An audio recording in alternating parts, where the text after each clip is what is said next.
আজকে আমি খেয়াল করলাম প্রফেসর ইউনূসের সরকারের উপদেষ্টাদের তুই তো গাড়ি করেছি। হাসিনাকে তুই বলতে কয়েক বছর নিছিলাম, আমি শেষে হাসিনাকে গেলে মাতারি কইতাম। আর মাতা ফারুকি প্রিয়াঙ্কা চোপড়ার বয়ফ্রেন্ড আব্দুল হামিদকে তার নেতা বলে ঘোষণা করে। দেখেন, সেই হয় বিপ্লবের পরে উপদেষ্টা, কারণ সংস্কৃতি উপদেষ্টা হওয়ার মতো লোক আর নাই। আবার দেখেন মাহফুজ, ওই যে প্রধান উপদেষ্টার বিশেষ সহকারী ছিল না, ওই আবার সারিন্দা বাজাইছে ফারুকির হইয়া, সার্টিফিকেট দিছে। মনে হয় ফারুকিরে ওই ঢুকাইছে, তাছাড়া সার্টিফিকেট দিতে আগে আসে গে। যাই হোক, আসেন একজন তরুণ আন্দোলনের মাঠের কর্মীর গান শুনি। আমি মুসলমানের মেয়ে, উঠি আজানের সুরে গে, বলি থাক ইসলাম থাক, এটা মুসলমানের ডাক। যদি শয়তানেরাও থাকে, লড়ে পরাজিত করি তাকে, তবু তার অধিকারে রাখি, আমি তারও তো বিপদে থাকি, তাকে মানুষ বলে ডাকি। ছায়ান আমাদের গান গায়ে উদ্দীপ্ত করে নাই, শুধু সে মাঠেও ছিল। সে এমন কোনো লড়াই নাই যেটা ছিল না।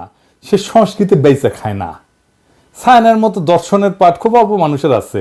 আমি তাকে ব্যক্তিগতভাবে চিনি, আমার ব্যক্তিগতভাবে বন্ধু মানুষ। বাংলাদেশে তাই সে ছায়ান হয়ে উঠতে পারছে। তার স্টুডিওতে দেখেন ফিলিস্তিনের পতাকা ঝুলে। ছায়ান সংস্কৃতি উপদেষ্টা হলে কি খারাপ হইতো? আরেকজন দেখেন, এই যে শহীদুল আলম, তার অবদান কি লড়াই কম? জেলে গেছে, নির্যাতিত হয়েছে, কখনো মুখ বন্ধ করে নাই। তার ভয়েস সারা দুনিয়ায় শুনছে। তার প্রতিষ্ঠিত দৃক গ্যালারি সারা দুনিয়ায় পরিচিত। বাংলাদেশের ফটোগ্রাফিতে তিনি এক হাতে অনন্য উচ্চতায় নিয়ে গেছেন। দুর্দান্ত ইংরেজি বলেন। সারা দুনিয়ায় ওনার বন্ধুরা, হিউম্যান রাইটসে বলেন, আর্ট কালচারে বলেন, পলিটিক্সে বলেন, আমি দেখছি তাদের অনেককেই। দেখেন, এই সেই অরুন্ধতী রায়ের সাথে আমাদের আর্ট কালচারের লোকদের যোগাযোগ নাই, কিন্তু উনার আছে। উনারে সংস্কৃতি উপদেষ্টা করা যেত না? সারা দেশ উল্লাস করত, আমরা খুশি হইতাম উনি সংস্কৃতি উপদেষ্টা হইলে। তাহলে ফারুকি কেন? নিশ্চয়ই কোনো বিশেষ কারণ আছে, বিশেষ উদ্দেশ্য আছে। উদ্দেশ্য হইতেছে মুজিব প্রেমীরে দিয়া ইন্ডিয়ান কালচারাল হেজিমনি আর আওয়ামী নটনটিদের পুনর্বাসন করা। আর মাহফুজ ওরা সার্টিফিকেট দিতেছে। এরা জায়গা দিবেন না। এটা জনতার সাথে, বিপ্লবের সাথে, শহীদদের জীবনের সাথে বিশ্বাসঘাতকতা। ওর জান কালা কালা করে দিবেন। এদের যেন প্রত্যেক দিন কাটে ভীতির মধ্যে। যেটি দেখবেন পচা ডিম মারবেন। মোস্তফা সারোয়ার ফারুকিরে পচা ডিম কেমনে চিন্তা হয় জানেন তো? পানির ডুবাবেন ডিম, যেটা ভাসপি সেটা ডিমগুলো পচা। কম দামে পচা ডিম বিক্রি করে মুদির দোকানগুলায়। পচা টমেটো হইলেও চলবি, কাজে লেগে যান। ওর উপদেশটাকে হান্দাই দিব আমরা। দুনিয়াত পচা ডিম, পচা টমেটো পলিটিশিয়ানদের মারা যায়, কোনো অপরাধ নাই। কেউ কইতে পারবে না যে পচা ডিম মারিস, এটা খারাপ কাম করিস, কেউ কইতে পারবে না, এমনকি ওয়েস্টেও না। আরে আমাদের দেশে তো মেকরে দিছিল থাপ্পড়, প্রেসিডেন্ট রে 3 মাসের জেল খাটছে। পলিটিশিয়ানদের পচা ডিম, পচা টমেটো মারা যায়, মারবেন। প্রফেসর ইউনূস, আপনারে বলি, আপনি যে ভালচিনগুলোরে নিতেছেন তাদের একটা কাজ দেখায়, এটা কেমন কেমন সেটা দেখেন। কার রিকমেন্ডেশনে নিচ্ছেন এই সমস্ত আমি জানি না, কিন্তু এগুলো ক্যাঙ্কা মানুষ, ক্যাঙ্কা ভালচুন, এটা দেখেন।